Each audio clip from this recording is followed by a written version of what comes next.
Hello everyone. Let's listen to this video with me this morning. Y'all know what I'm doing. I'm just doing my research. Let's just research. I'm not saying anything is correct. I just recently announced something very important to everybody because people like to get on here and get real religious and point fingers. And I just find it very odd that people have super faith in other people. And when I say that, I mean like even if we were to consider, the Bible being real, even if we were to consider it being facts of Jesus or God, which I do not believe so. I believe men are wicked. I believe men liars. I do not believe that anything in the Bible is true. And I'm just sorry, y'all. I believe that there's some truth in it, but I believe overall it's a history manuscript that men wrote to try to understand something that they do not. I do not believe that people have a direct connection with the Most High, and I don't believe the Most High wrote the book. Sorry. Sue me, whatever. So with that being said, I am just doing my journey of researching and just like listening to philosophers and, I'm not an atheist at all. Believe in a God. I do believe in a higher power. I just don't think that man knows what the fuck they're talking about.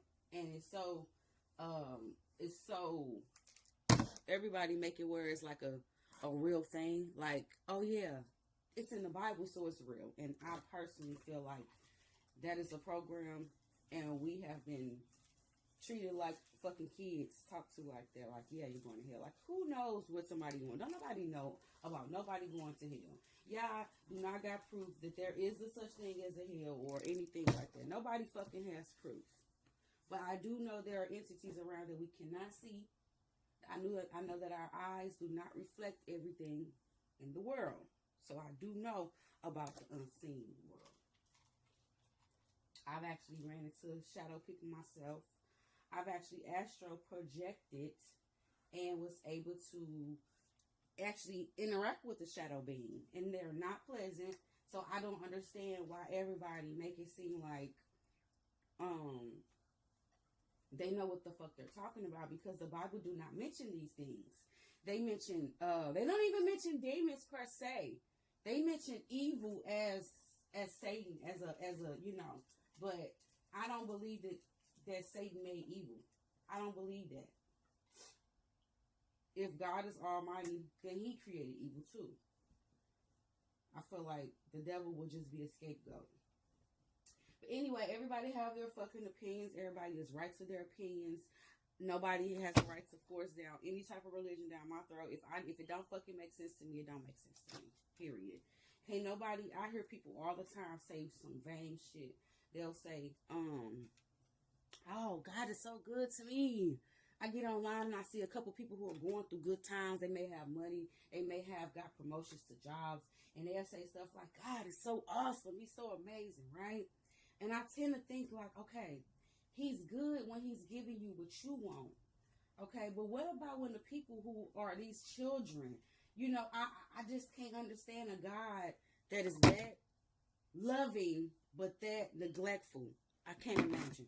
So, with that being said, I found out about the truth about what we are. I found out who the real oppressed are, which are women. I would never go against that idea that the Bible was created to oppress women and control humans. That's what I feel. I'm sticking with that. Nobody can change my mind on that. Now, with that being said, with this unseen faith that I have in myself, I have been able to get out of the spell and learn new things. Now, this is what I'm about to listen to right now. It's just a dangerous book, reveals exactly how human consciousness controls reality, y'all. That's it, in the God mode. So I'm going to go ahead and start it. Then I'm going to start it over so that you can kind of like... I run a podcast solo. No producer, no editor, no tech skills, just Riverside. I get just because I do a lot of video listening and I don't want interruptions. So I'm going to let this play, and I might let it play for the whole thing, but probably not. I say an hour. I may. I run a Listen, podcast enjoy, solo. No like, share, producer, and no subscribe. editor, Or I'm no gonna take my tech days skills, down, just I'm gonna Riverside. if I don't get get high quality something podcast from recordings them, right you know, from my room. I'm just not And gonna I'm not keep even doing using it. He found underlined on nearly every page. Bill Gates called it the most important book he has ever read. Paul McCartney said it permanently changed what he understood about reality. Three of the most consequential minds in modern history. One book. These are not soft people. These are not superstitious people. These are people who built empires, rewrote technology, and changed culture permanently. And they all arrived at the same place. Now here's what nobody tells you. I'm not going to give you a safe summary of this book. That version keeps it harmless, interesting, inspiring, and ultimately useless. I'm going to tell you what it actually documents, what it proves, and why, if even a fraction of it is true, you have been solving the wrong problem your entire life. The book is called The Autobiography of a Yogi by Paramahansa Yogananda. And here is what they were seeing inside it. The book documents, with named witnesses, verifiable dates, and signed, notarized letters, events that have no business being physically possible. A woman named Giri Bala consumed 0 food and 0 water for over 50 years. Not reduced intake. 0 food, 0 water for over half a century. She was investigated by the Maharaja of Burdwan, examined by multiple physicians. Her case was documented. When Yogananda finally found her and asked how, directly, face to face, she described a specific yogic technique she had been taught as a young woman that redirected her body's dependence from external food to an internal source of energy. She didn't call it miraculous. She called it a science she had learned and practiced. A saint named Swami Pranabhananda appeared in 2 separate cities at the exact same moment, not one account. Multiple independent witnesses in both locations simultaneously, with no possibility of travel between them. The word for this is bilocation. And Yogananda does not present it as a miracle. He presents it as a predictable consequence of a specific understanding of the relationship between consciousness and form. The saint had learned something about the nature of physical existence that made the assumption of one body in one location stop being a law and start being a choice.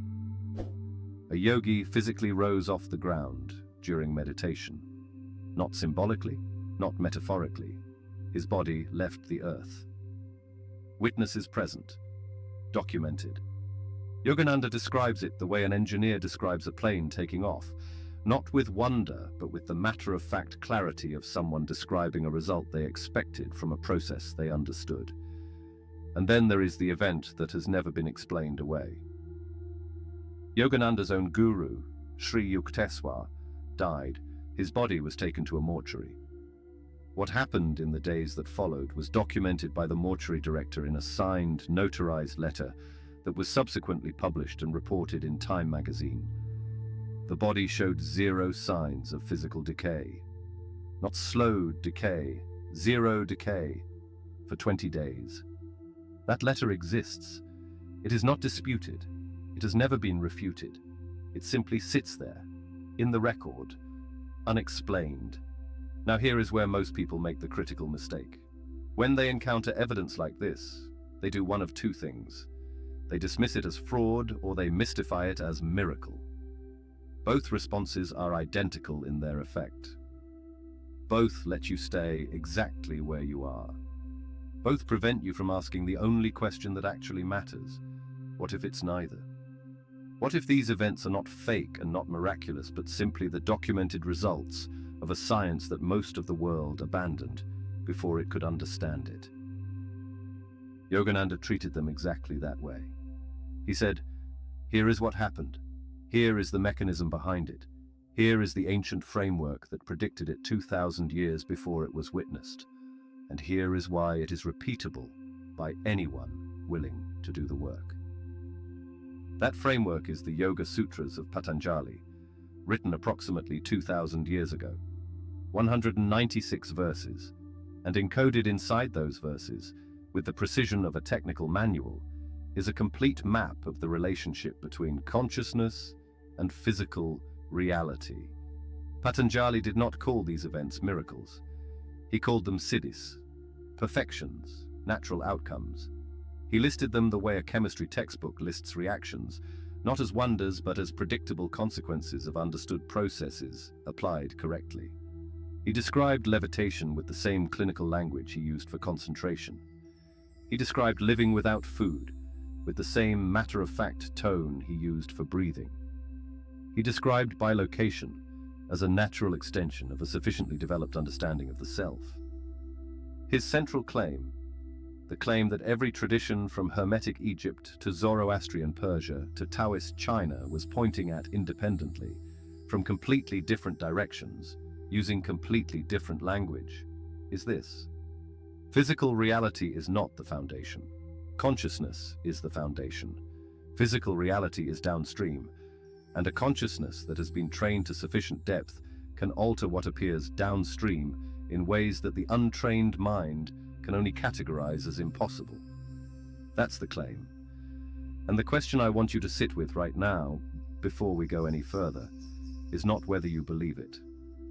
The question is, what would it mean for your actual life if it were even 30% true? Because if consciousness creates reality even partially, then most of what you're doing to change your life is aimed. Imagine being able to build an app with your name on it, just by thinking about it. Meet Base 44, a complete AI creation platform. Describe what you want, and watch it take shape. You can plan, customize, and expand in any direction. Aimed at the wrong layer. You're working on the screen while the projector runs unchanged. You're rearranging the furniture of your life while the blueprint underneath it keeps producing the same floor plan. That's what we're going to talk about. And it is going to cost you something to hear it. I want to name something that you have felt, but probably never been given accurate language for. There is a version of stuck that isn't laziness. It isn't lack of information. It isn't even lack of effort. You are working. You are trying. You have read the books, implemented the systems, taken the courses. And you are still hitting the same ceiling, the same income level, the same relationship dynamic with different people, the same pattern of self-sabotage at exactly the moment things start to go well. You have been told this is a discipline problem, a mindset problem, an execution problem. It is none of those things. What Yogananda understood, what Patanjali mapped with terrifying precision 2,000 years ago, is that every stuck point in a human life is the surface expression of a pattern operating at a layer the conscious mind cannot directly access. You cannot see it from where you're standing. You cannot think your way to it. And every solution you apply at the surface level, more effort, better strategy, new environment, will fail to move it because you are not working at the layer where it lives. Here is the most uncomfortable thing the autobiography of a yogi contains. Not the levitation, not the bilocation. This. Yogananda describes in precise detail how the external world a person inhabits is, at every moment, a perfect mirror of the internal world they are running. Not a rough approximation, not a general tendency, a perfect mirror. The quality of your relationships reflects the quality of your relationship with yourself. The ceiling on your income reflects an internal belief about what level of reality belongs to someone like you. The health problems that keep recurring reflect patterns of energetic stagnation in specific areas. The obstacles that appear repeatedly in slightly different forms are the same internal pattern, wearing different costumes, trying to get your attention. This is what the yogic tradition calls karma. Not karma as moral punishment, not karma as a cosmic score sheet, karma as precise feedback. The universe is a system that returns to you, in external form, the exact content of your internal state, with the specificity and accuracy of a mirror, without exception. And here is why this is the most important thing anyone has ever told you about why you're stuck. If your external life is a mirror of your internal state, then changing the external without changing the internal is not just ineffective, it is impossible. The mirror will update to match the state, every time. You leave the relationship and find the same dynamic with a new person. You change jobs and recreate the same frustrations with a new team. You move cities and bring your patterns with you. The mirror updates, the reflection changes, the pattern underneath does not. This is what the book documents through story after story. Yogananda encounters people who have been trying to change their external circumstances for decades. Wealthy people who cannot find peace. Intelligent people who cannot find direction. Disciplined people who cannot find fulfillment. And in each case, the teaching is the same. You are working on the reflection. The work is in the source. But here is the part nobody tells you about this teaching. Because it sounds empowering. You create your reality, therefore you can change it. But it has a shadow side that will hit you like cold water. If your external life is a perfect mirror of your internal state, then you are responsible for all of it. Not some of it, all of it. The things you're proud of and the things you're ashamed of. The successes and the failures. The people who hurt you and the patterns that led you to them. This is the most confronting idea in the entire yogic framework. And it is also the most liberating, because responsibility is the only thing that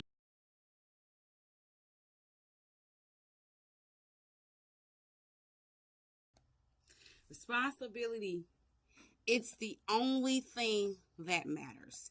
And what is so extremely crazy is I tell people all the time, you need to hold yourself accountable for the stuff that you do. And there ain't no other way to do that but just go into yourself and look in the mirror. He is basically telling you this is the gateway to get this stuff done. You can absolutely be successful, go further than you could ever imagine if you were just brutally honest with yourself. I'm gonna give you an example of me being brutally honest with myself, and I'm gonna show you because some people may think, accountability looks different depending on what the situation is, but to me it doesn't. Accountability is the same all the time. I'm gonna give you an example of how I recently was holding my inner thoughts and myself accountable for what I was doing. So I'm gonna give you a quick example of what this looks like in real time. Man, you may think it's funny, but think this is helpful.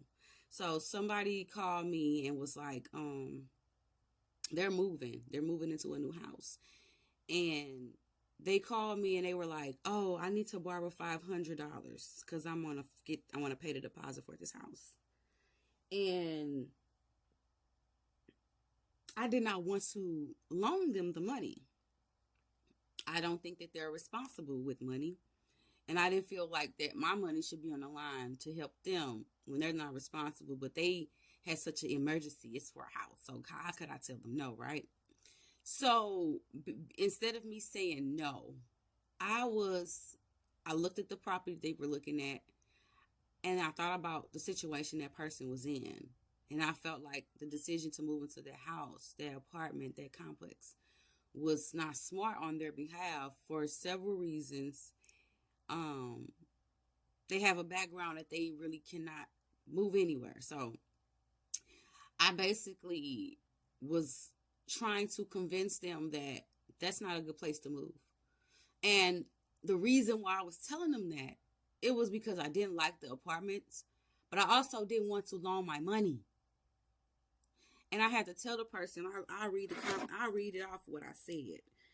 And I was really brutally honest with the person. And they understood. So I'm giving them reviews of the house. Everything I said, I don't do complexes for this reason: poor management and terrible neighbors. So in my mind, I'm giving her reasons to say, no, I don't want to move her. Okay? But to me, I'm giving her one up, right? But in reality, I was really just trying to prevent her from having to borrow some money from me. And I told her that too. So after I was like down talking the property to like persuade her not to move there, And then in my mind, I'm like, no, it's a bad area. But deep down in my conscience, I knew that I was doing that because I didn't want to give her the $500. So I was brutally honest with her. I said, okay. I stopped complaining about the property and I just said, look, okay, just keep your eyes open to any inconsistency. Because I was honest, I don't do apartment complexes. I don't do management companies. They are very mean. So I said, okay, just keep your eyes open to any inconsistency. That's all. I said, this is me talking to the person that I was trying to convince not to move in that property. I said, don't listen to me. I don't feel like loaning money, nor do I like changing stuff. So I'm basically conflicted already and biased. And she said, I understand. So we have a relationship where we understand our triggers, our trauma in third party. We can step out of our own shoes and look at the trauma and look at the biasness or the conflicting ideas or the I want it this way attitude, and able to identify the fact that I was able to identify that I was being biased and conflicting to her wanting to move into the house because my personal choice was not to loan the money. It wasn't just about her moving into the house or if I didn't like the house. Had she not had asked me for $500, I probably wouldn't even thought twice further. I probably would have looked at the address and been like, yeah, I don't like that area, but I wouldn't went so far as sending her like reviews on the property so bad and just bringing up every reason to why she should move to the house, which is what I did. And I knew I didn't understand it immediately. I didn't acknowledge it immediately when I was doing it, because at the time when you're doing it, you're doing it. You know, when you're present, you're present. So I was like, just texting her like, yeah, they got this, that, and the other, this, that, and the other. You don't want to move there. You don't want to move there. And then I had to correct myself. I actually stepped outside of myself and I said, why are you being so negative about a house that she clearly wants to go to? I asked myself. I looked in the mirror. And myself said, because you don't want to loan her the money. I laughed because I said, ain't that funny? Ain't that funny? Instead of me just coming out and say, hey, I don't want to borrow. I don't want to loan you this money. I found a million reasons for her to decide on her own that this is bad, because I didn't want to come out my mouth and say, well, I don't want to loan you the money. But I ultimately went within and faced myself and told her the honest truth. And she understood. Because I was telling her something that I truly didn't believe. I just wanted to do it because I didn't want to do something. And I had to correct myself. That's called belt to ass immediately. I put belt to ass, and it was embarrassing. It was. But it wasn't. Because I know for a fact she's not honest like that. I know for a fact most people are not brutally honest with themselves enough to check themselves in the middle of them being a bitch. How many of you have sat back and said, well, I'm being a bitch today, and this is why? I'm not making an excuse for it. I didn't make an excuse for my bias or for my conflicting. Did not make an excuse. I actually told her to don't listen to me. Making an excuse would be me saying, I'm just trying to help. That would be a fucking excuse. That's not taking accountability for my own thoughts. I can even say that. Accountability. I don't speak English properly. I feel like English is a spell, and I will not be subject to no fucking spells. If you understood what I said, that's great. If you did, hey, I say the first few letters of the word, you figure it out. If you can't figure it out, you probably don't need to be here no way. Mind you, I'm not here to enlighten nobody that don't want to be enlightened. I'm not here to teach anybody. Chris, see you later.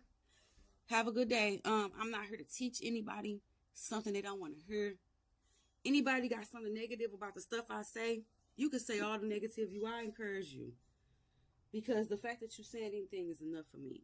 But don't come on here and think that you're going to question me, judge me off what is working for me. And again, I didn't say facts. I said what's working for me. Meaning I don't give a fuck about a fact. Because facts change daily.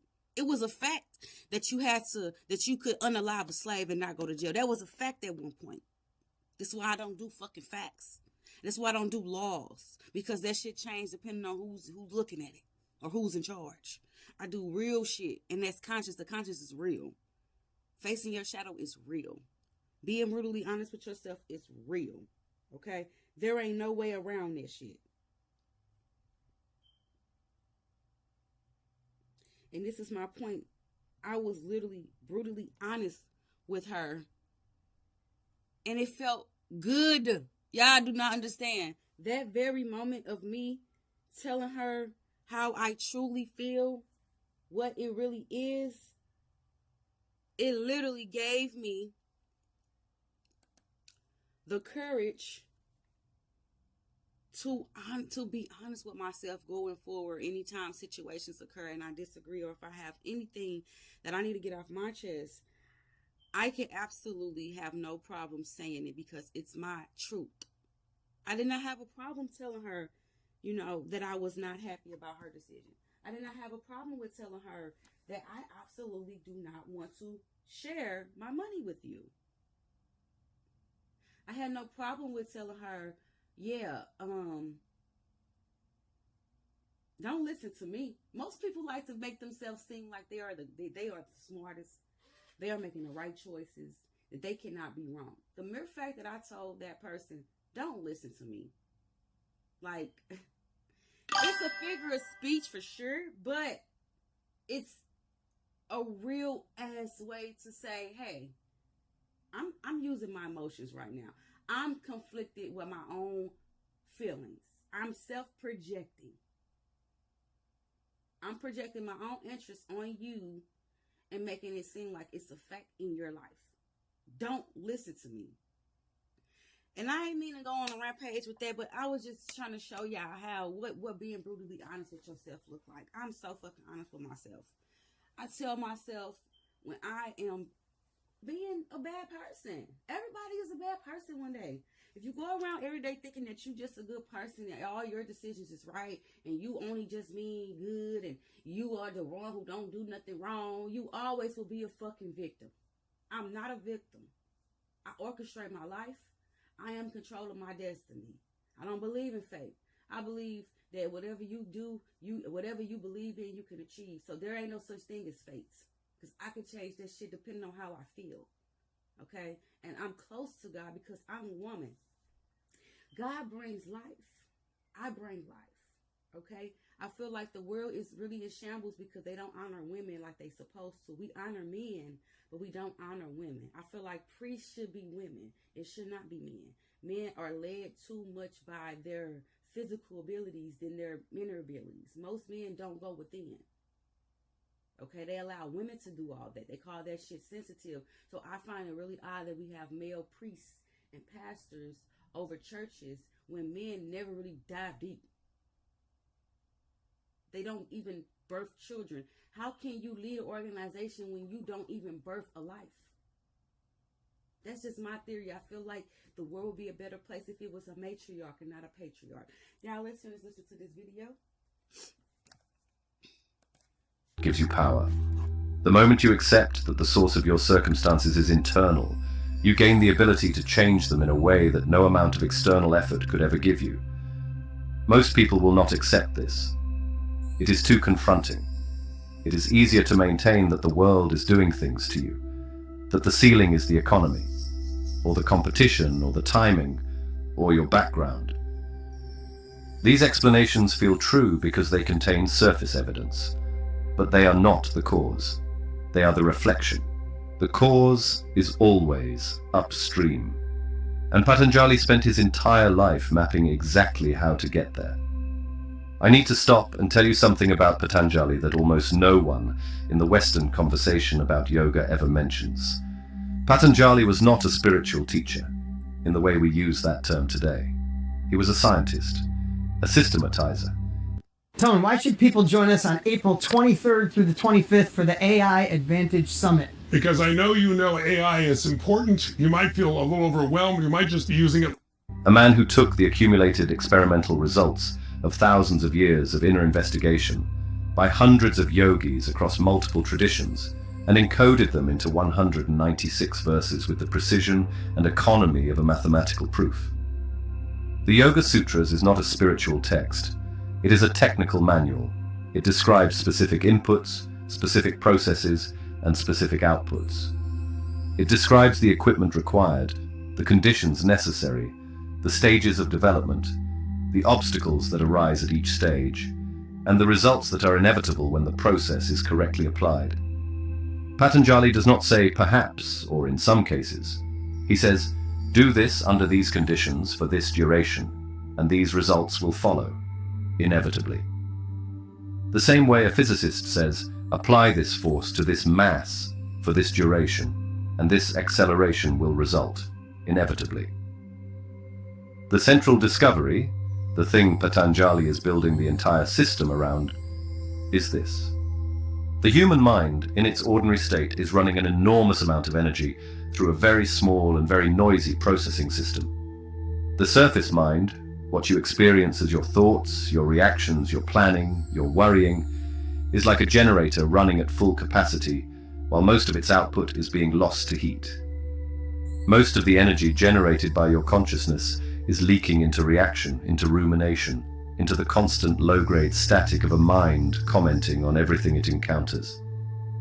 And beneath that noise, beneath the surface chatter, beneath the reaction, beneath the endless commentary, there is a layer of awareness that is categorically different in its quality, its power, and its relationship to physical reality.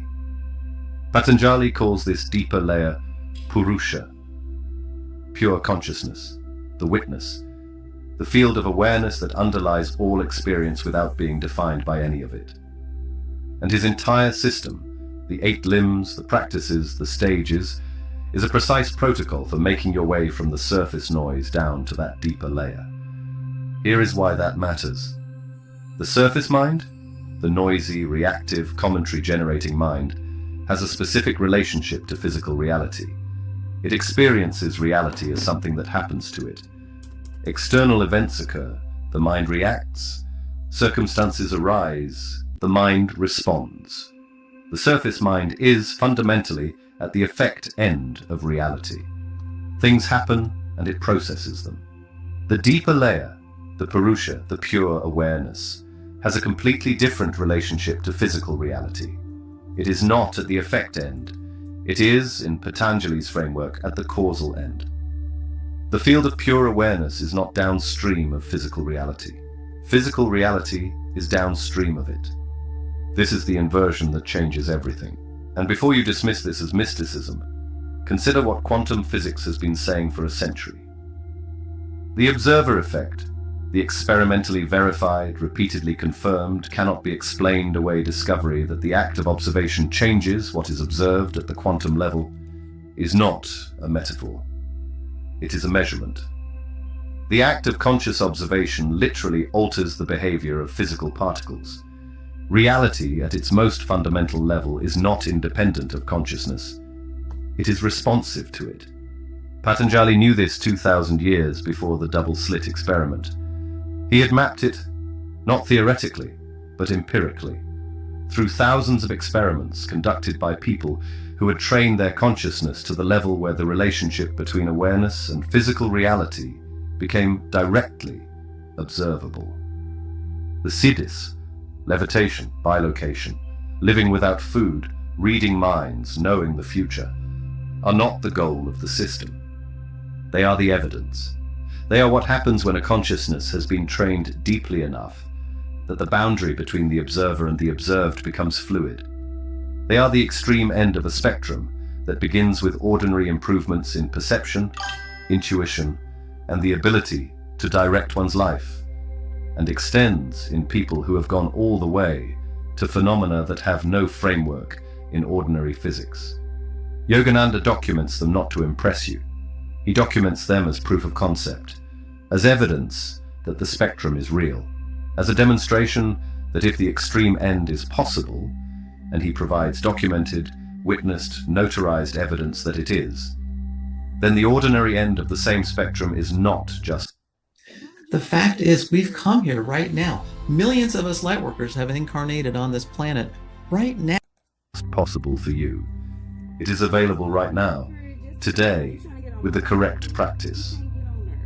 The ordinary end of the spectrum is this: a consciousness that has been trained even partially toward its deeper layer begins to experience reality differently. Problems that seemed fixed begin to move. Patterns that seemed structural begin to dissolve. Opportunities appear that were invisible before. Not because the world changed, but because the perceiver changed. Decisions become clearer. Relationships become more honest. The gap between intention and result begins to close with a consistency that cannot be explained by effort alone. That is what Patanjali is offering. That is what Yogananda documented. That is what this system, correctly applied, actually does. And here is the terrifying part. It requires you to go somewhere most people will never go.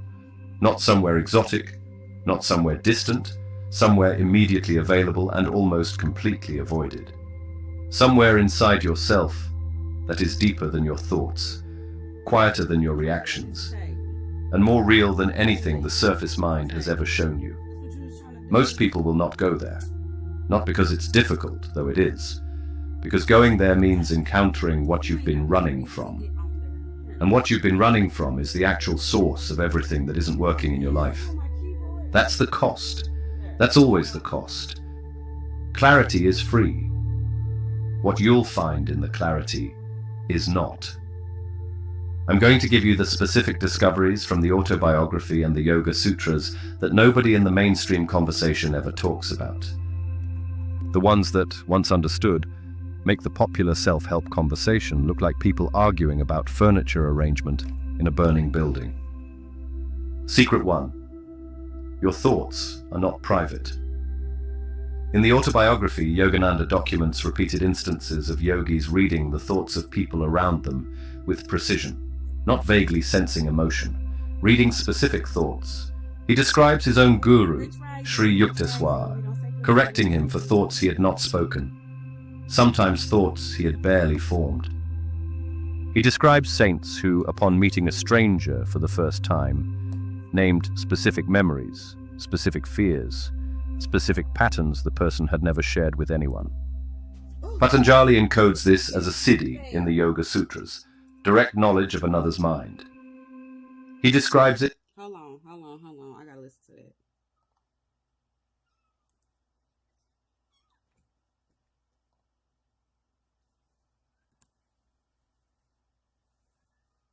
that. As a natural consequence of a specific stage of development.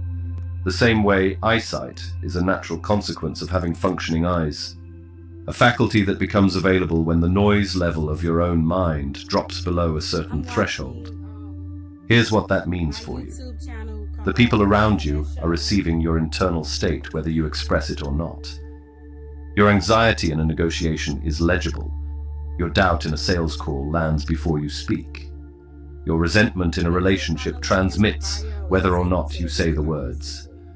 You are broadcasting continuously, and the people around you are receiving it at levels below their conscious awareness and responding to the transmission, not the performance you're putting over the top of it. This is why the most charismatic people in any room are not necessarily the most skilled performers. They are the people whose internal state is genuinely coherent. What they broadcast and what they say are the same thing. There is no gap between the transmission and the words, and people feel that coherence without being able to name it. Secret 2. Time is not what you think it is.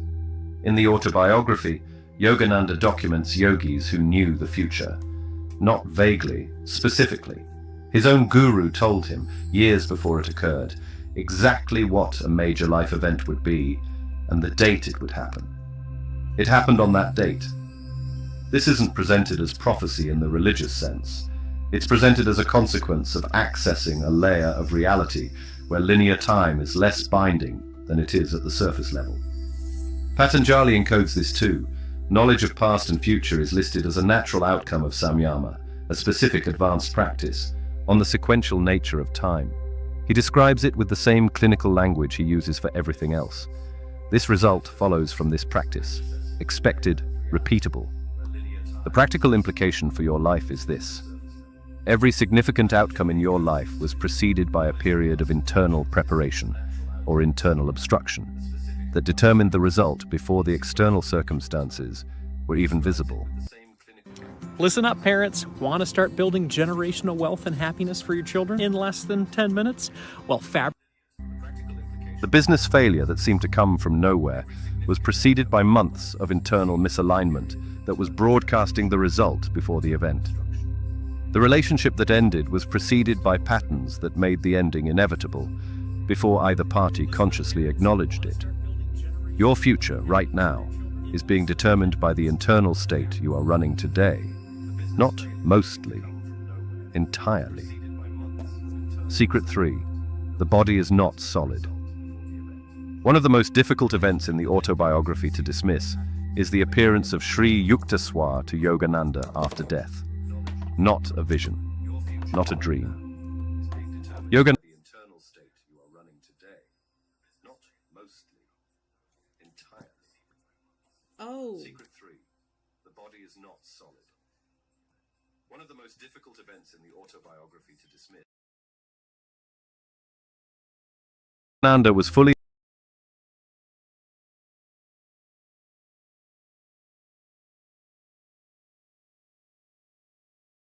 awake in a hotel room in Bombay when his deceased guru appeared. Physically, materially, in a body that could be touched and held. The encounter lasted an extended period. Yogananda documents the conversation in detail. The guru explained the mechanism. The same consciousness that had inhabited a physical body could, through specific understanding of the relationship between awareness and matter, reconstruct a material form at will. Patanjali describes this as nirmana chitta, the ability to create bodies. He lists it without drama, as a natural advanced outcome of the practice. Here is what that tells us about the body you're currently living in. It is not the fixed, solid, deterministic biological machine you've been told it is.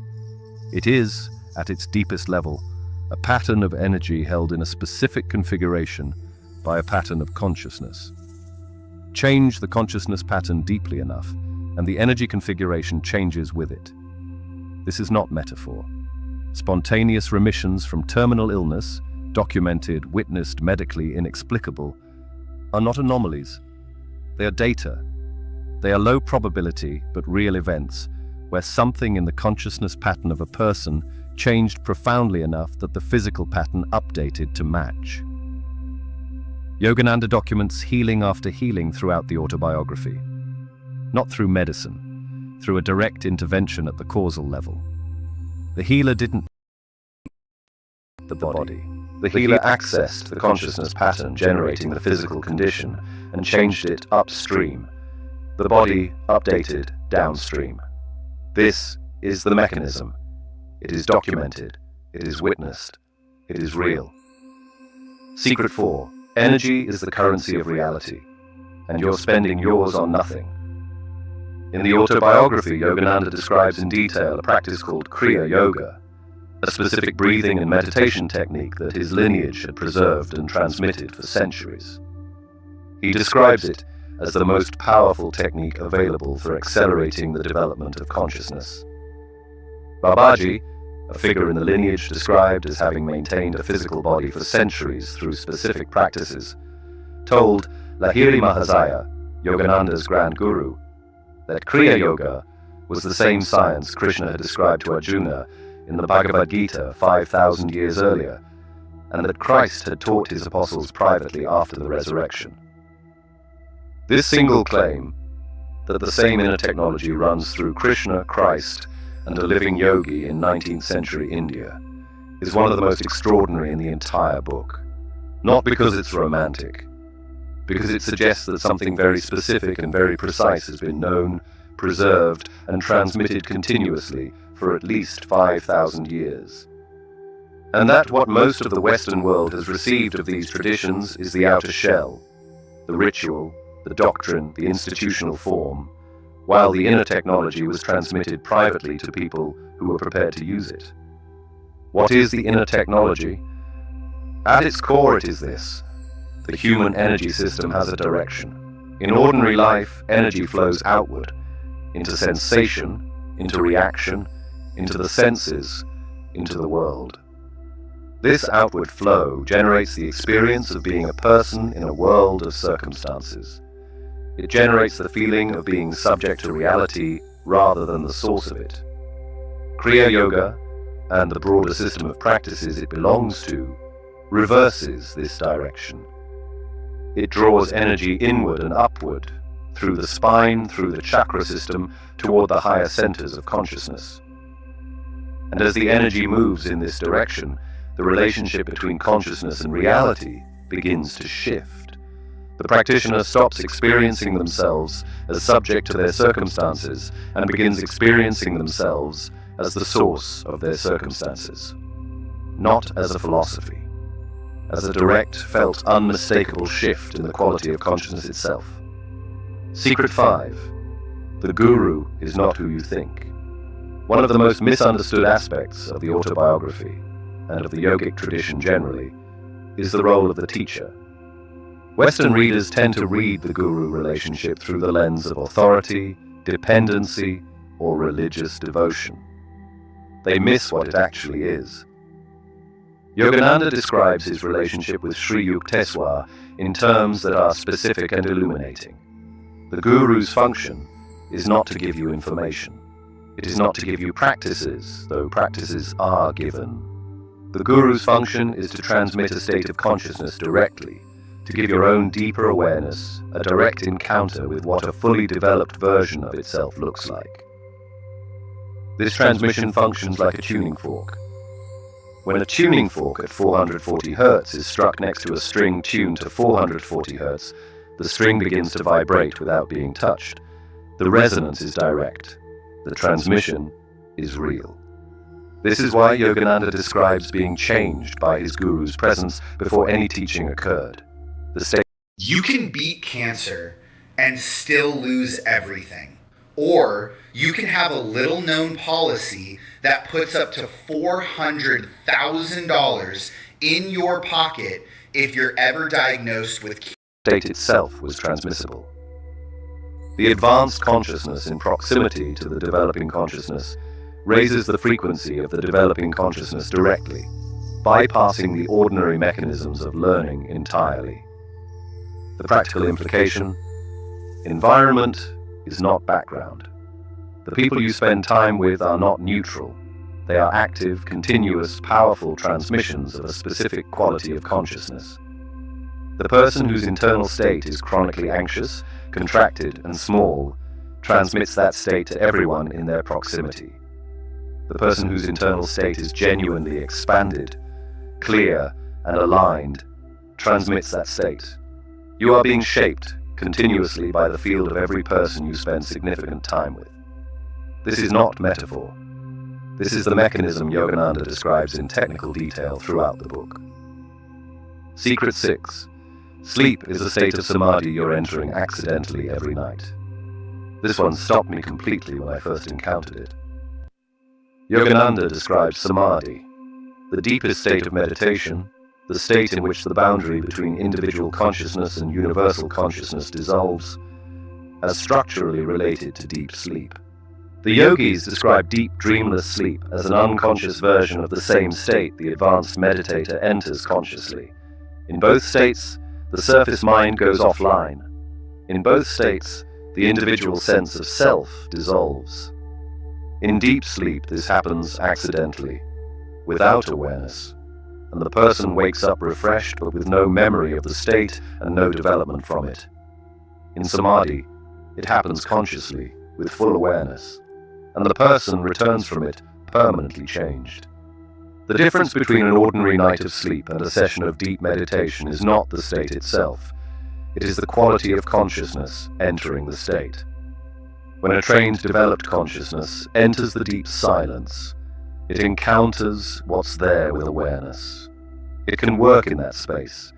It can bring intention to the causal level. It can change the pattern at the source. When an untrained consciousness enters the same silence, it experiences nothing. It wakes up having lost 8 hours, but not having used them. This reframes the entire practice of meditation. You are not trying to achieve a special state. You are trying to develop the consciousness that can enter the state you enter every night, with enough awareness to do something useful there. Secret 7. The real reason your manifestation doesn't work. This one will hit the people who have been in the law of attraction world the hardest. In the Yoga Sutras, Patanjali describes sankalpa, intention, with a precision that the popular manifestation conversation never approaches. He distinguishes between surface intention and deep intention. Surface intention is the conscious desire, the visualization, the affirmation, the goal written on the notepad. Deep intention is the actual instruction being sent to reality by the full field of your consciousness, including and especially the parts you cannot consciously access. Here is the problem. Most people's surface intention and deep intention are in direct conflict. You consciously intend to build wealth. Your deep intention, encoded in a belief formed at age 9 when your family treated money as shameful, or at 12 when you watched your parents fight about it, or at 22 when your first business failed and your nervous system logged that reaching for money produces pain. Your deep intention is to stay safe. And safe, in the encoded definition, means not having enough money to require the vulnerability that comes with it. The surface intention goes into the goal-setting app. The deep intention runs the show. This is why people who implement every manifestation technique still hit the same ceiling. The technique is addressing the surface. The ceiling is in the deep, and the deep will always win. Because the deep is where actual reality is being generated. The surface is commentary. Patanjali's system is specifically designed to access the deep intention, not to affirm over the top of it, not to override it with positive thinking, to go there directly, see it clearly and change it at the source. This is the only way the ceiling actually moves. The practices do this. The specific practices of deep self-inquiry, sustained meditation, and the systematic withdrawal of energy from the surface patterns that are generating the stuck points. This is the work. Imagine being able to build anything just by thinking about it. Meet Base 44, a complete AI creation platform made for anyone with an idea and a drive to bring it to life. Describe what you want and watch it take shape. You can plan, customize, and expand in any direction. From tools built for one to platforms ready for many. From passion projects to enterprise-grade systems. Everything is built in and ready to launch. It's a new world of creation where you can go as far as your imagination takes you. Can you imagine it? Let's make your dream a reality right now.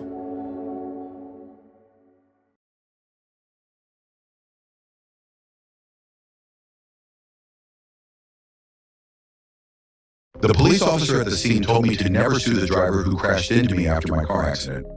I took his advice and got $100,000 for my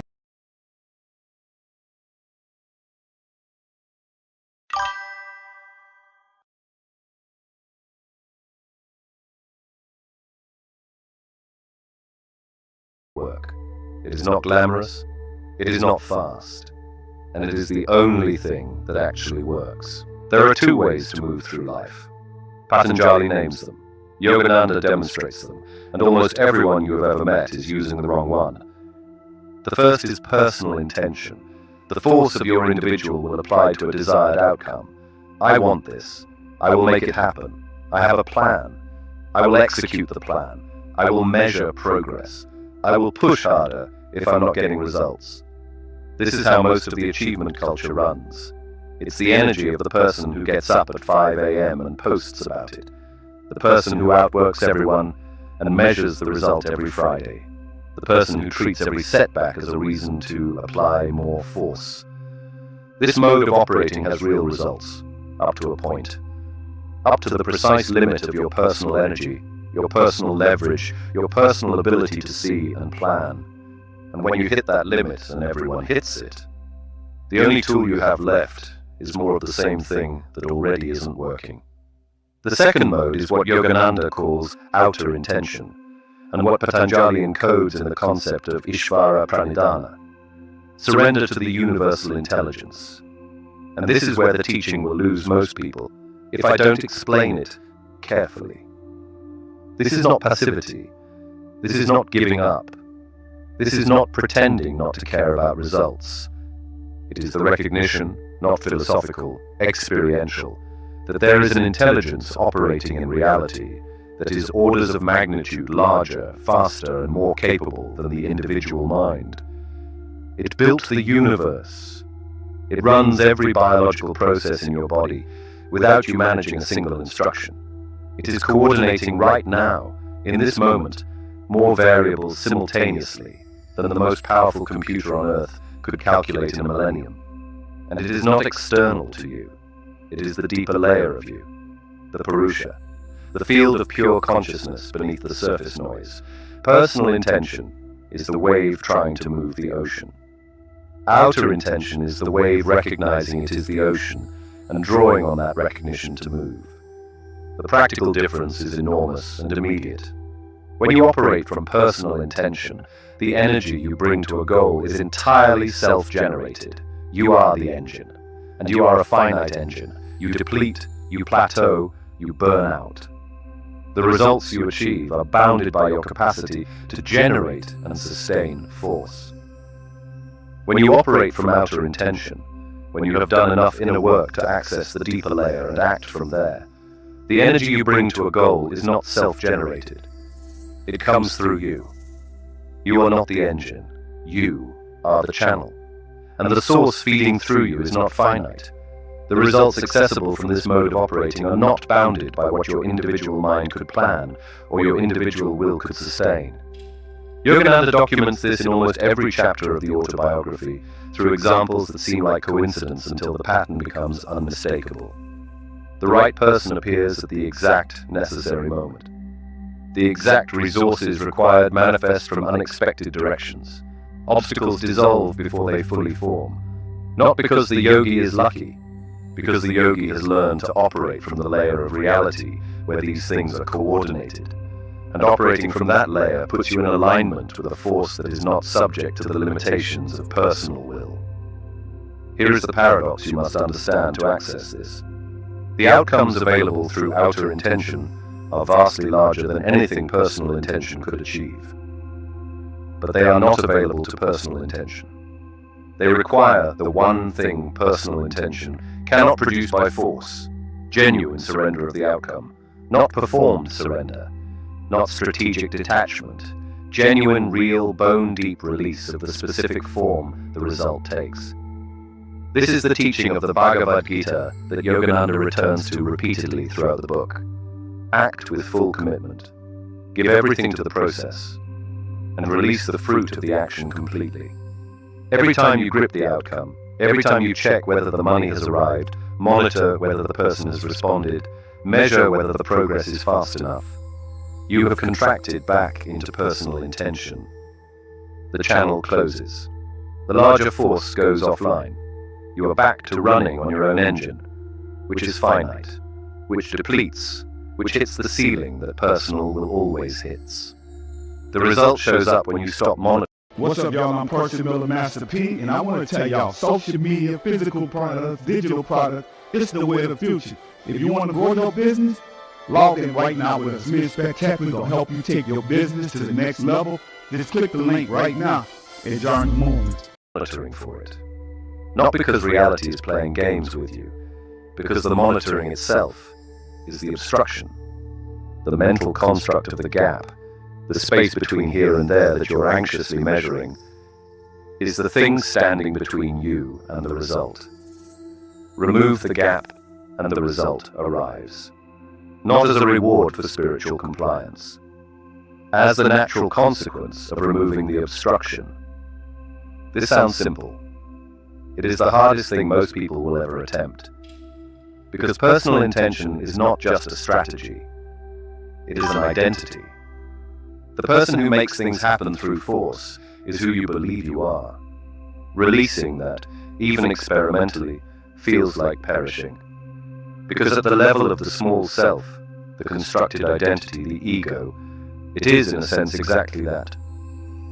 The small self loosens its grip on the result and something larger takes over. That loosening is the entire game. Everything in Patanjali's system is designed to create that loosening.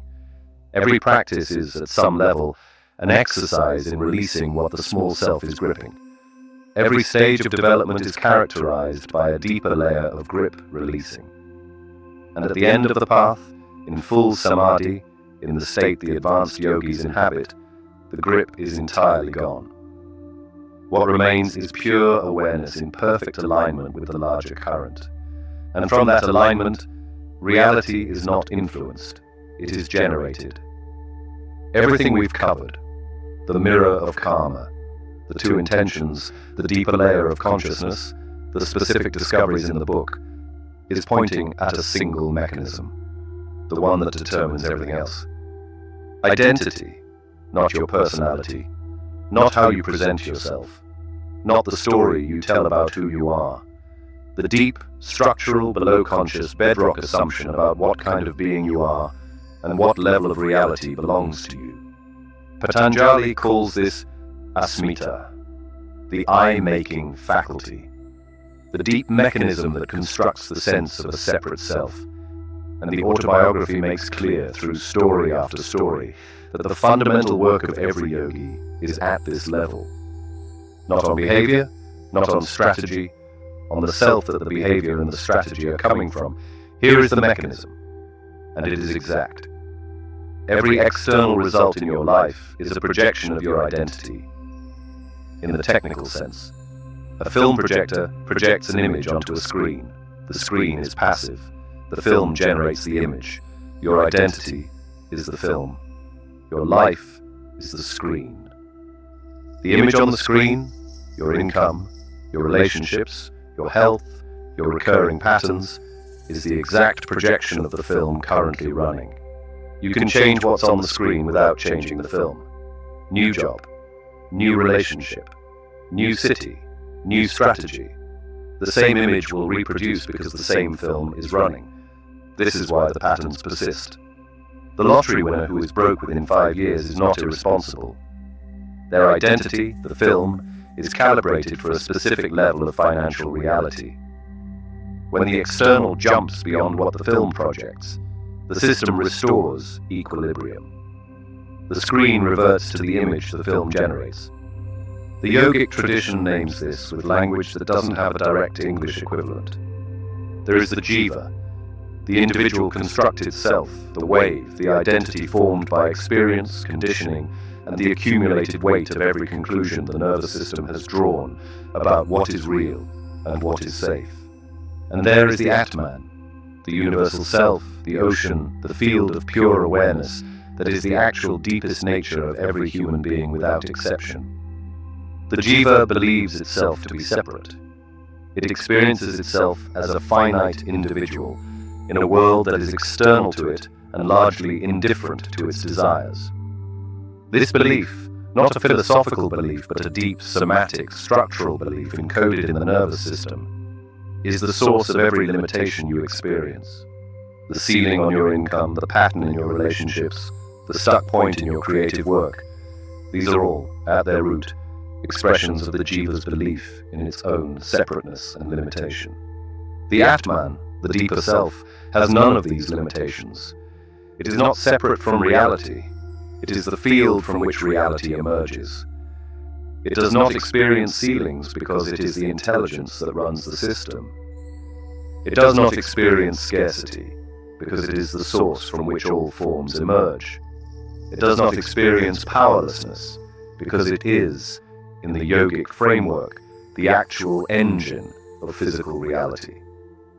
The entire system of practices is designed to do one thing: thin the wall between jiva and Atman, to make the wave thin enough that the ocean shines through it. For the first time in modern history, call it. And as that wall thins, as the identity shifts from the small constructed self toward the deeper universal self. The projection changes. Because the film is being replaced. This is the mechanism behind every genuine transformation that has ever occurred in human history. Not better information, not more effort, not the right technique. A film change. A moment where the deep identity encountered something real enough to revise its foundational assumption about what is possible for a being like this. The practices create those moments. Consistently, repeatedly, over 90 days and beyond. And the accumulation of those moments changes the film structurally. The ceiling that was always just an assumption in the deep identity stops holding. Not because you overcame it, because you stopped generating it. Everything I've described is theory until you do the work, and the work is specific. Here are the 4 practices that address the mechanisms we've covered. They are drawn directly from Patanjali's system and from the specific techniques Yogananda describes and recommends throughout the autobiography. They are designed to produce perceptible results within 30 days of consistent daily application. Practice 1. Kriya breath, the energy reversal. This is the foundational practice. Before your phone, before any external input, 20 minutes, every morning, non-negotiable. Here is the mechanism you're working with. Your energy in ordinary waking life flows outward, into thought, into reaction, into the world. This outward flow is what generates the experience of being a person subject to circumstances. Kriya-style pranayama reverses this direction. It draws energy inward and upward through the spine. And as the direction of energy flow changes, so does the quality of consciousness. You move from reactive to generative, from subject to source. The specific practice: sit upright, spine straight.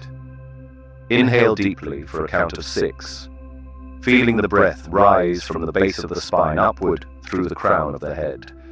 Hold at the top for 4 counts. Exhale for a count of 12, feeling the breath descend from the crown back down through the spine to the base. This completes 1 cycle.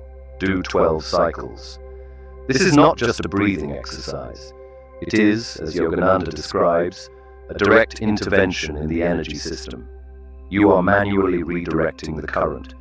You are giving the system a taste of what it feels like to run inward rather than outward. Do this every day for 30 days, and something in the default direction of your energy will begin to shift.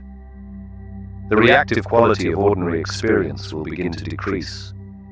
The sense of spaciousness, of being slightly less at the mercy of circumstances, will begin to increase.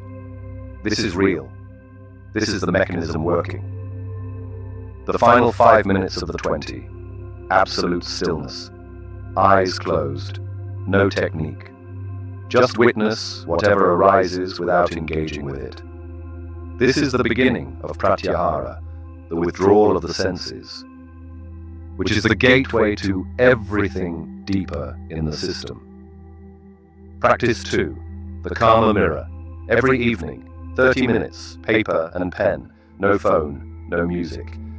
This practice is based directly on Yogananda's description of the karma mechanism, the perfect mirror between internal state and external experience.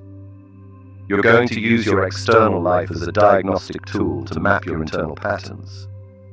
At the top of the page, one external area where you are stuck: income, a specific relationship, a recurring health issue, a creative block, a pattern of behavior you cannot seem to change.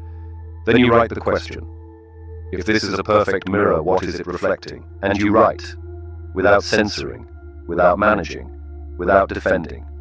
You follow every thread. You ask, where did I first encounter this pattern? What was I taught to believe about this area? What does this stuck point protect me from?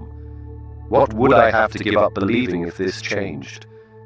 The first answers will be surface, things you already know, things that feel true but have no charge. You go deeper.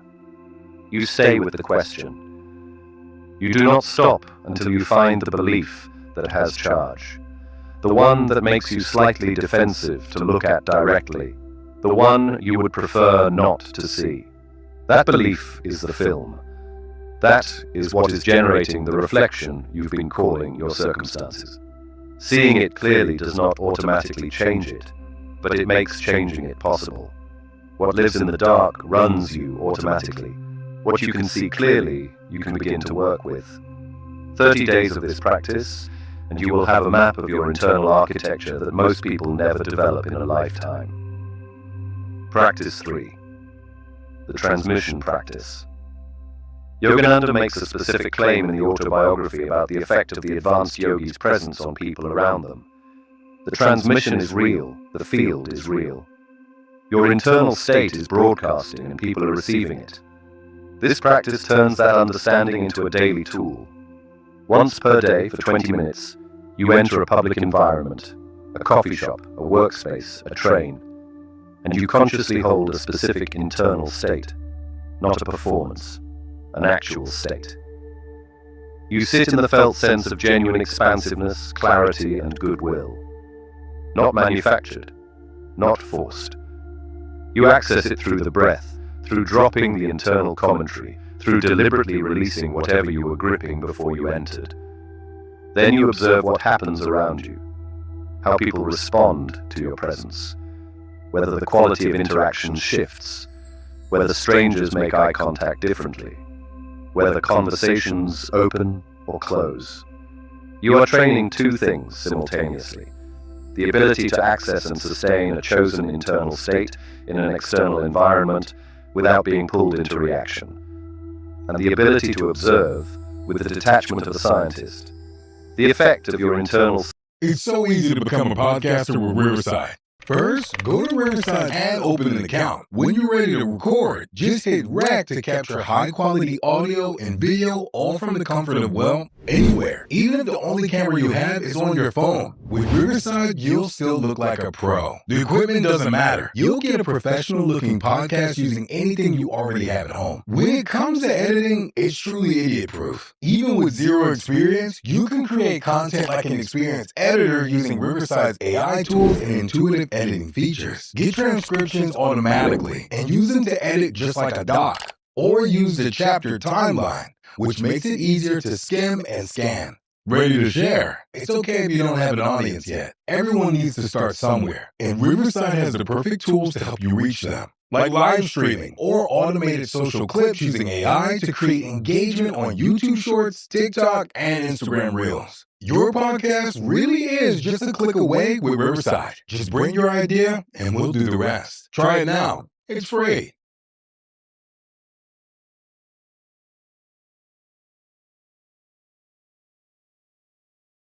Music is one of the best ways to express your feelings. That's why today we're gonna do something.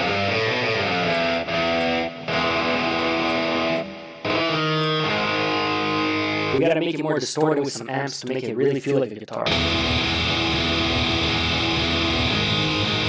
We keep stacking guitars because life is tough.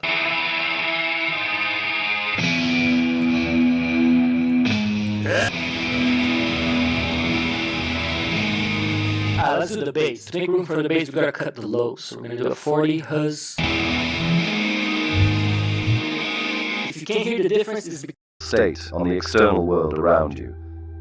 This practice will give you direct experiential evidence of the mechanism Yogananda describes.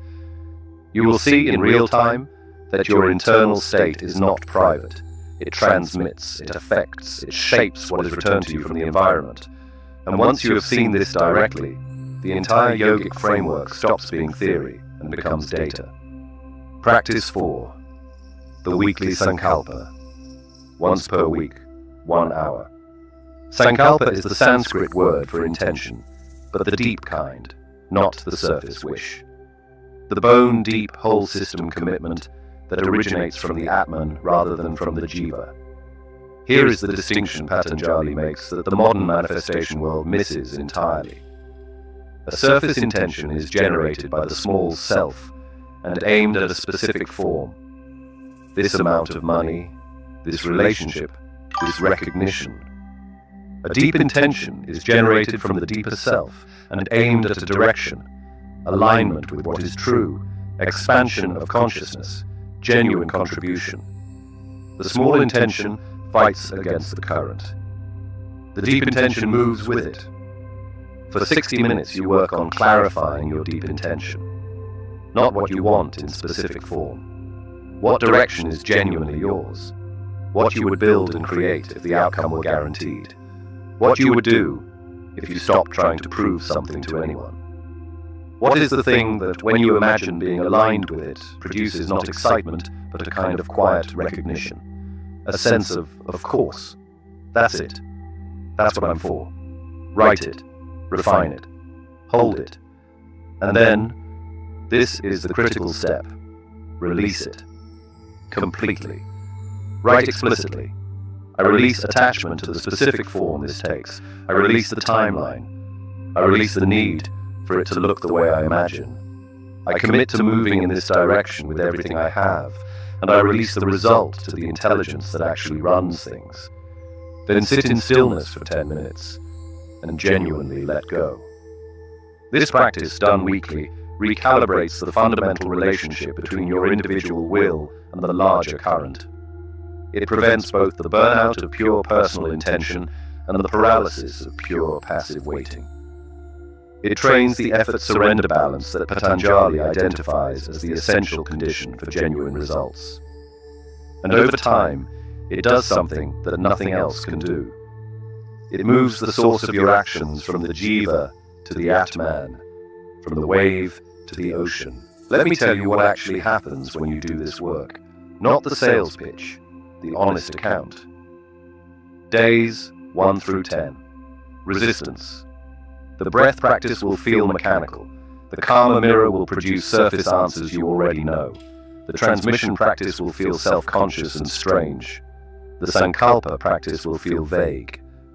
This is exactly what is supposed to happen. Your system is encountering something genuinely different and doing what systems do when they encounter something different. It resists. Do not negotiate with the resistance. The resistance is not a sign you're doing it wrong. It is the precise signal that you are doing it right. Push through it. The first 10 days are a test of whether you will continue when there is no result yet. Most people fail this test. Don't fail this test. Days 11 through 30. The first cracks.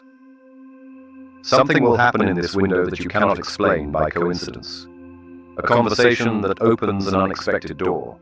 A thought that arrives with unusual clarity and turns out to be correct. A pattern you suddenly recognize in real time, in the middle of the behavior, not 3 days later, and can choose differently for the first time. These moments will be small. Do not dismiss them. They are the mechanism beginning to work. They are the film starting to update. Days 30 through 60, acceleration and its cost. This is the most disorienting phase. Your perception begins to outpace your relationships. You will be in a conversation and see its structure before it completes. You will recognize the pattern in someone's behavior before they've expressed it. You will understand what's actually happening in a situation, while everyone else is still reacting to the surface. And you will not be able to share this without sounding arrogant or strange.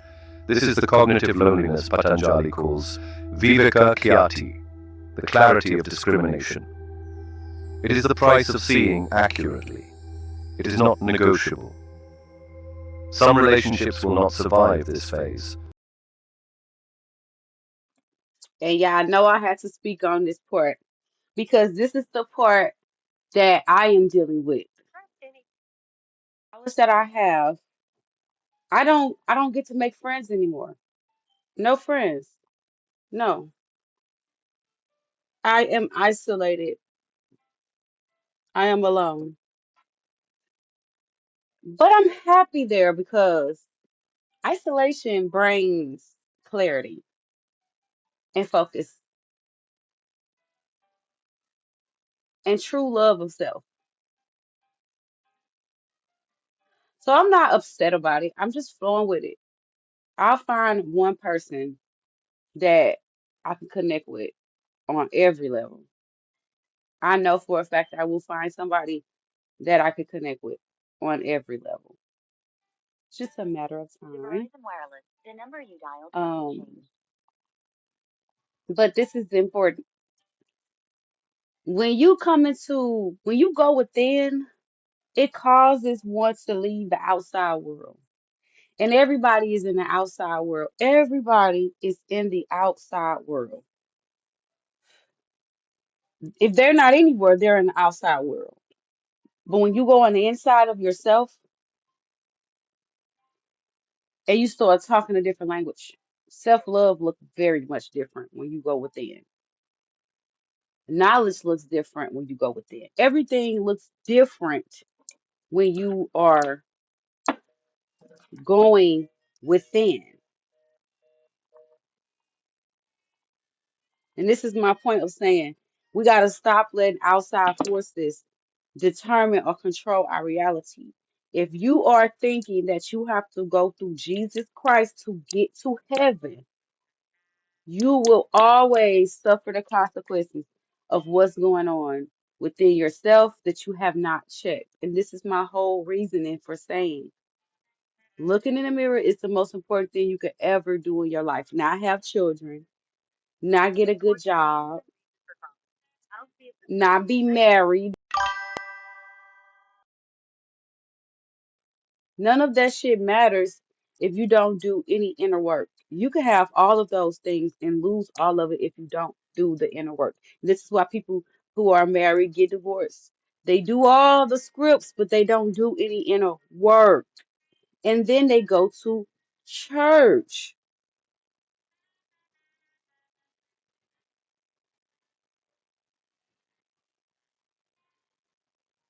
Then we go to church.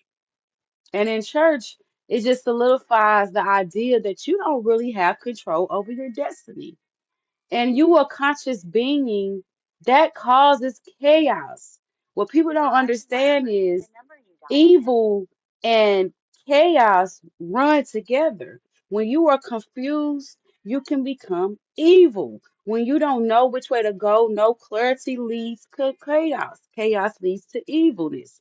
So no, needed to know who you are and going within is the most important part of your life. I don't give a fuck what nobody says. School should be about inner work. Until we have a school that's about meditating and inner work and a real dealing with the conscious, then we will continue to live in chaos. And by man running everything who don't do inner work, who don't see the benefit of it, who actually relies on a book written by men to justify the shit that they do in society. We live in a patriarch. And we keep on trying to understand, well, why? What is wrong with this world? Why is it so corrupt? Because men run it. Men run it. And men don't do inner work. So the world itself is a reflection of their leaders. And if your leaders are men who don't do inner work, then you'll have a country or you'll have a world full of people who just lead, who follow that lead. Think about it. The most important person in our world is Pope, people like that. These are men who have been accused allegedly for doing some crimes against children that I don't even care to speak on. But these are our leaders. Never birthed a child. Never birthed a child, but you're on the hierarchy of the totem pole. A woman brought your ass here, but you over her? That's like me having my son, giving him authority to control my life. Or any, I birthed you.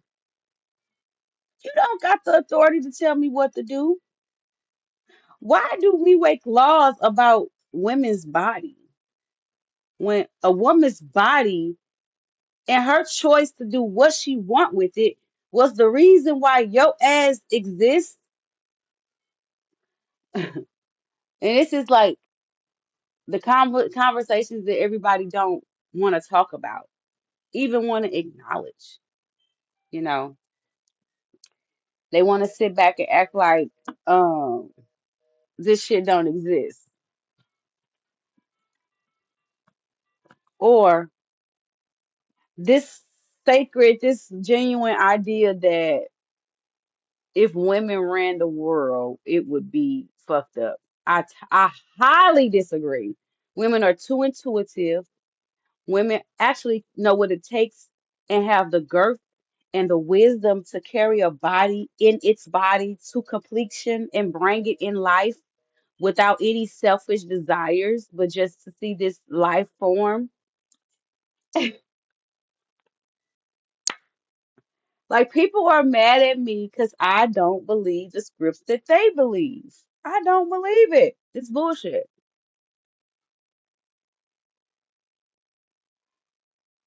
I don't believe anything written by man. And then somebody said, well, you believe science. And I don't. Who told you I believe science? I don't believe science. You think that's air you breathing? I don't believe in gravity. No, I do not, Udi.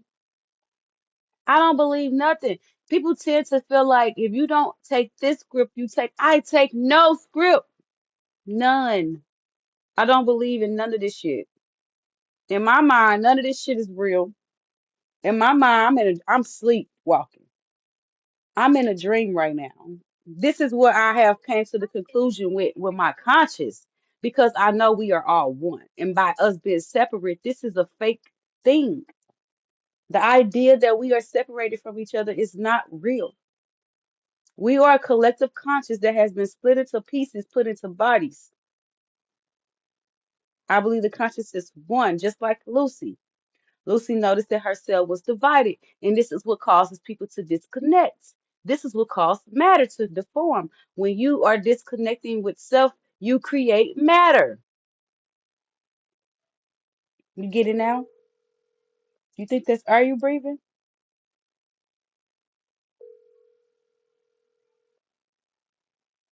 People like to say, oh, she crazy. I would seem crazy to a person who don't know shit or who don't think for themselves, who drunk all the wine and ate all the bread and still hungry. Y'all did all this drinking of the wine, eating the bread, and everybody's still hungry. I know people that are Christians, been Christians all their life, preachers, pastors, they got every answer to every scripture you say, but you can ask them some real shit that's deeper than that, and they'll don't have nothing to say. They will tell you to just trust God. Why would I trust God when you don't even know his real name? You're not even using his real. Do he even have a name? God? God in reverse is dog. You got to think about it. Everything has a reverse. So if God in reverse is dog, I don't want to use that word. Hi.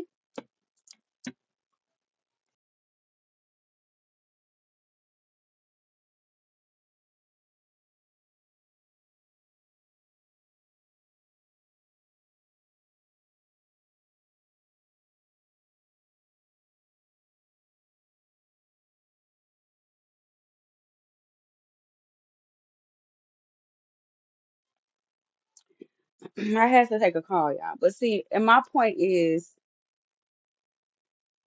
everything, if I can't do it in reverse, it's not right. So when Obama made his campaign, he said, yes, we can. I played that shit in reverse. And it said, thank you, Satan. I bullshit you not. Bullshit you not. And I never liked Obama after that. I never liked Obama after that. I seen what he was doing. And I'm here to tell you, Michelle is a man. But my point is, everything has a reverse. When you say, and this is why I love Jesus, because as a spiritual person, a spiritual warrior, that's what I'm going to consider myself going forward. I am a spiritual warrior because I actually try to see I actually try to understand that world without a book that's just telling me what the fuck to do. That's bullshit. I despise the Bible. I despise it. So, um, Jesus, the word Jesus in reverse says decision. And this is why, regardless to how I feel about the Bible, I love Jesus. And I love his teaching because Jesus taught excision. Jesus is excision. Excision. Excision is to rise up, to go up. Okay, because we belong to the Most High. So Jesus' name stands for to rise up to the Most High. Bet you didn't know that. Stay tuned. There's a lot of things that I may be able to get you in light. Did you know that King James unalived his mother? Yeah, the little fucker who wrote the Bible was gay. He also wrote demonology as well. Just so you know. I'm all about history and what really fucking happened, not what somebody wants you to believe. And I believe the Bible is something that they want you to believe. Anytime they create something that's passed down centuries like that, nothing is empowering to women there. The older books. And you got people that argue, well, the Bible was rewritten. Yeah, it was rewritten. But have you seen the 1611 version? Have you seen the versions before that that actually tells you to unalive a woman just for sleeping with somebody else? Like, the Bible gets worse and worse as you go on. They actually fixed it. They actually made it better. Can you believe that? They made it better because if the original Bible that was out was around, women will suffer tremendously. Women will suffer tremendously.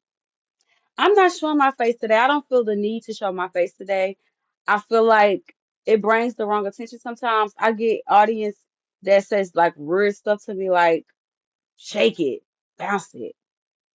And they just demons to me, low level. And I say demons, I mean like people that are operating in their low frequency, they have no self-control. Because you don't know me from a can of paint. And for you to try to throw sexual words at me just because you see me like that, you're a raper in my eyes. You're like a raper man. Like you will rape somebody. You'll grape somebody. You trying to grape me through the fucking TV, through the fucking phone saying all kind of ridiculous sexual anecdotes. And it's sad because they feel like they can't do this shit because of the Bible. In men's mind, a woman has no place unless it's serving them.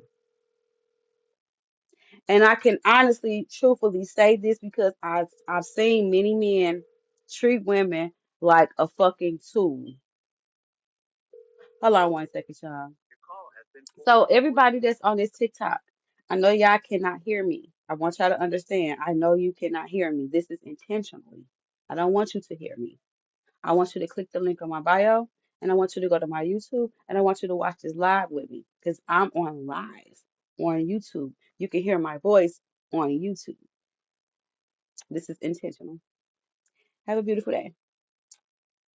Anyway, back to what I was saying. Jesus' name in reverse stands for excision. Excision. Yes, we can says thank you, Satan. Okay. So you see what I'm saying when I get to that. I love Jesus because Jesus is about raising your vibration. Jesus taught people how to spiritually connect with the Most High. Jesus taught meditation. Jesus taught being deliberate with your words. Say what you mean what you say. Don't do shit you don't mean. Don't do shit that you think is going to give you somewhere. So by that definition, the people who are in church, oh my God, oh my God, they are in a worse place. You are in church. You're not even connecting with the Most High because you're already first step. You're inside of a temple. You should not be in a man-made temple worshiping the Spirit, the Holy Spirit. No, I think that's the first place that Christians and all kind of religions go wrong is they worship indoors. Worship should be outside. The trees should be able to worship with you.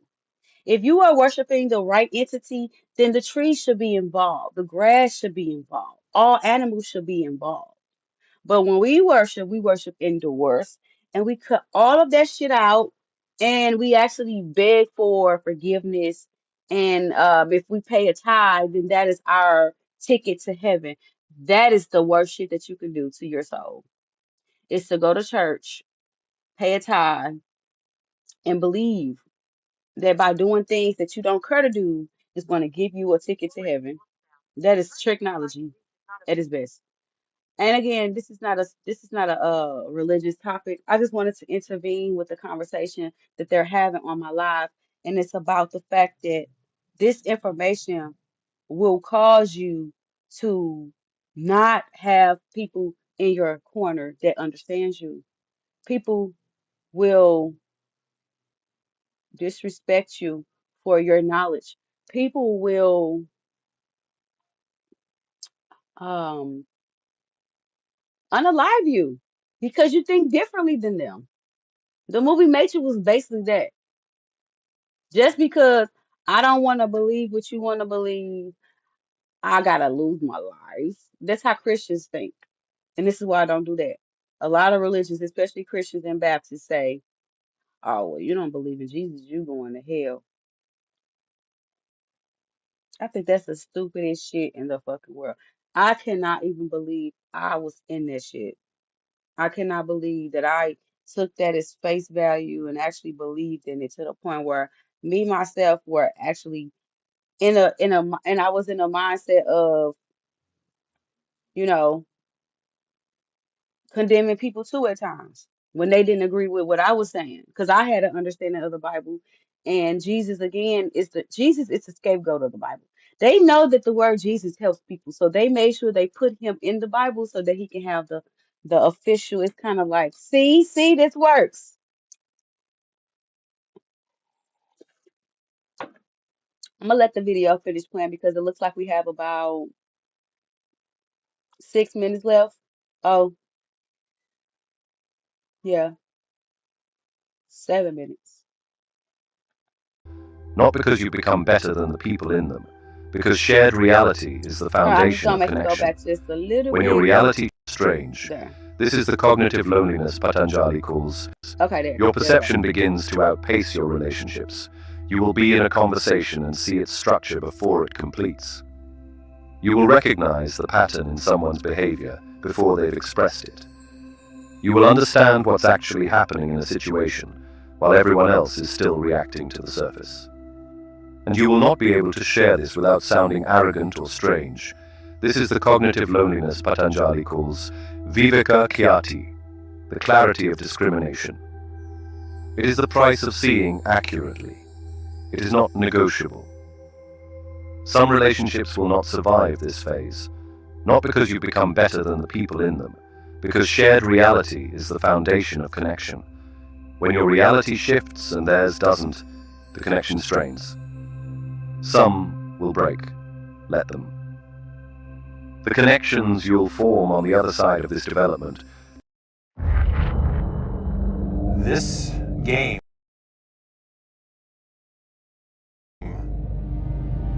you're not ready for it.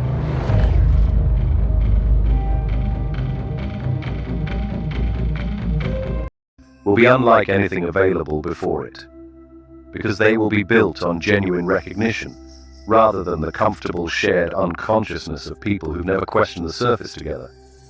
Days 60 through 90. Stabilization. The practices become habitual. Your brain begins to do the karma mirror automatically throughout the day, seeing the pattern behind an event without having to sit with a journal to find it.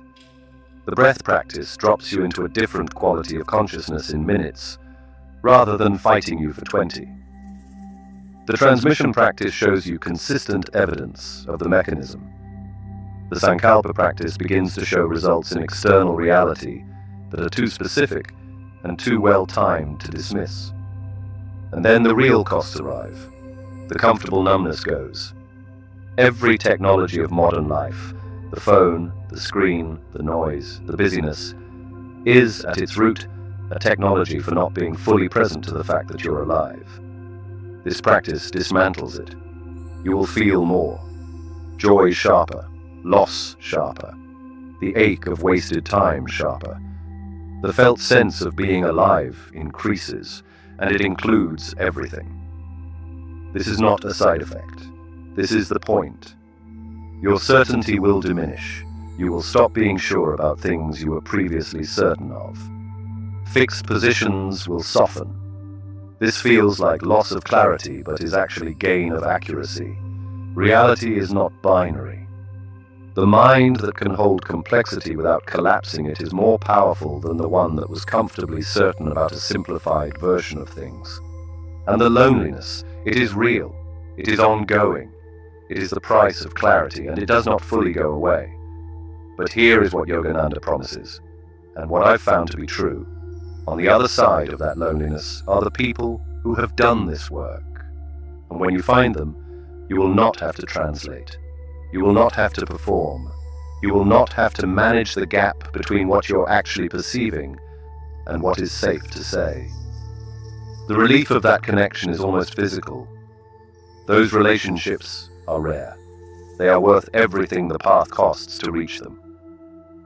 Einstein spent the last decade of his life trying to find a unified field theory, a single equation that would describe the fundamental force underlying all of physical reality. He never found it. He died without it. He kept this book on his desk for that entire decade. I don't think that's a coincidence. Because what Patanjali described 2,000 years ago, what Yogananda documented through witnessed, notarized, published evidence, is a unified field. Not a mathematical one, an experiential one. A field of pure consciousness that underlies all of physical reality the way the ocean underlies every wave. A field that is not separate from the consciousness reading these words right now. A field that is, at your deepest layer, what you are. You do not need to levitate. You do not need to bilocate. You do not need to live without food. You need the version of this that applies to your actual life. The ceiling that won't move. The pattern that keeps reproducing. The gap between what you know you're capable of and what you're currently producing. That gap has a name in the yogic framework. It is the distance between the jiva and the atman. The distance between the wave and the ocean. The distance between the film you're running and the light that could project anything.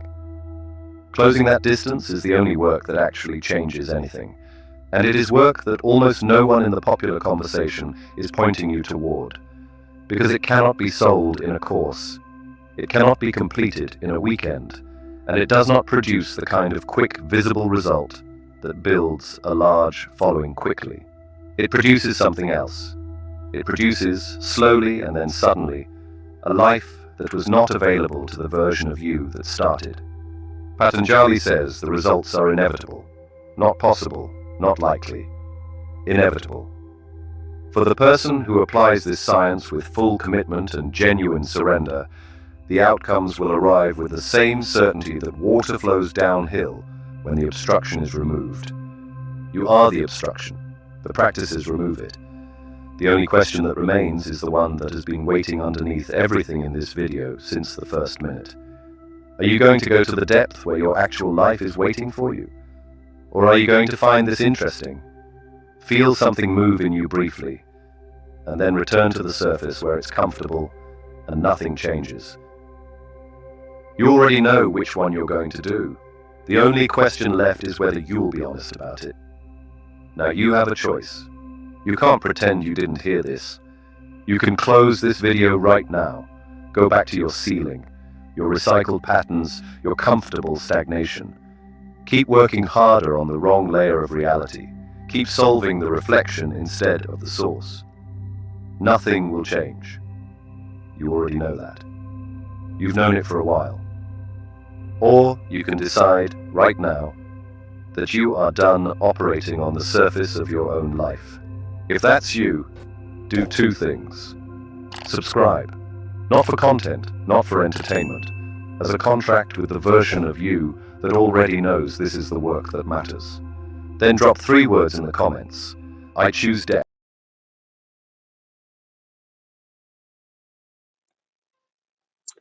Alrighty, y'all. That was a beautiful video. I had no idea that I was already literally, I'm in that mood. Okay. Again, you do not have to believe anything that I say.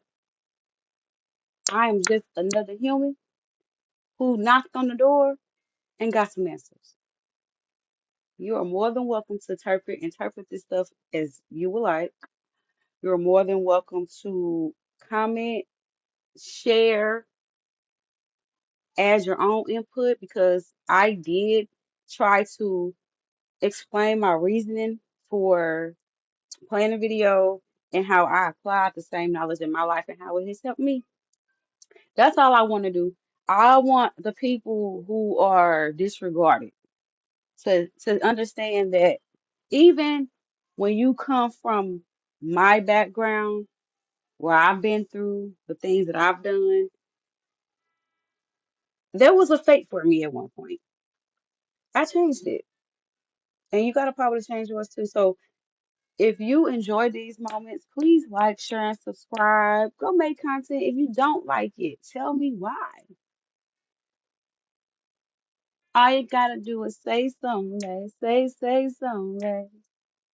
I enjoyed this with y'all, but I gotta go. I may come back on here and do another video, but I'm gonna end this one because it's already been an hour and 46 minutes. Y'all have a beautiful day. Be blessed. Well, I don't like the word blessed because I gotta still understand what blessed means. It sounds like be less. Be more. Love yourself. Treat people how you want to be treated, and go look in the mirror. And don't forget to like and share and subscribe. I'm gonna take down my page. I'm tired of this. If I ain't getting no reactions, I'm just